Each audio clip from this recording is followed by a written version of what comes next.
My name is Nita Hales, and my husband Bill and I volunteered to raise money for the cotton wool babies.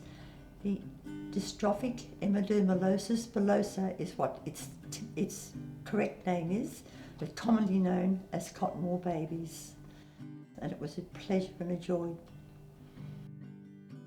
The cotton wool babies were known as cotton wool babies because when they were small, they couldn't have a seam on their skin, and they used to often dress them with cotton wool under their bandages to protect them. These children used to have to be bathed every morning, bathed in a warm bath, and soak their bandages off because their blisters would weep and stick the bandages to their arms and legs or wherever. And they'd have to be bathed off so that they could be dried off, and then ointment reapplied and more bandages put over them. It was a good 2.5 hour job every morning, and they blister within their mouths, within their stomachs.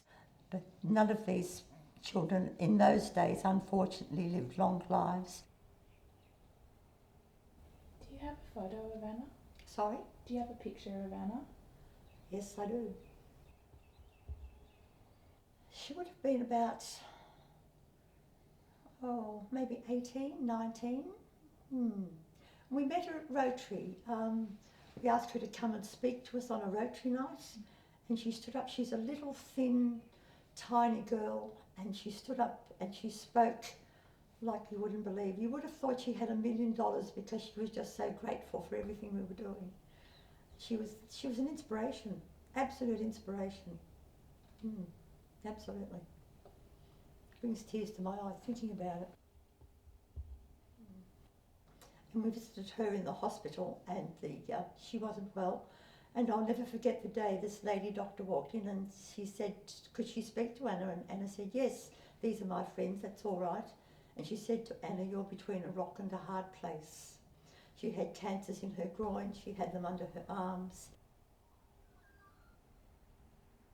She couldn't hold a normal pen in her hand like we hold it. She held it between the thumb and that part of her hand there, and that's how she wrote. And I'll show you her letter, it's beautifully written. On the 4th of December 1990, my husband and I, Bill and I, received this letter from Anna, who was one of our cotton wool babies we were helping raise money for. And she said, Dear Bill and Nita, I am writing this letter to express my personal thanks to you. I've told you many times, and I'll repeat it again from the bottom of my heart. Words simply do not express my inner feelings of gratitude for all you have achieved for Deborah, for EB sufferers, their families and carers. Your incredible efforts will ensure our research continues well into the future. Without research, we shall never improve treatment techniques to relieve the daily suffering of those affected with the condition, nor will it find a cure. You are both genuine people whom I love and I respect. For it was you who laid the foundations upon which we are now able to develop a future on. Once again, thank you. With love, Anna. And that was beautiful. She wrote her own funeral and everything, and what hymns she wanted sung and where she wanted it. She didn't want her mother to have anything to do with it because her mother abandoned her.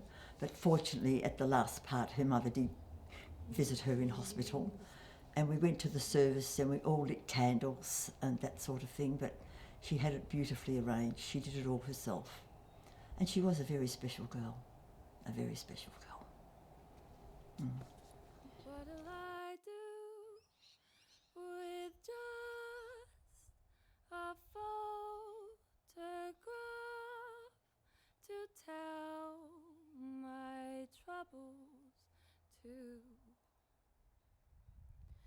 When I'm alone with only dreams of you.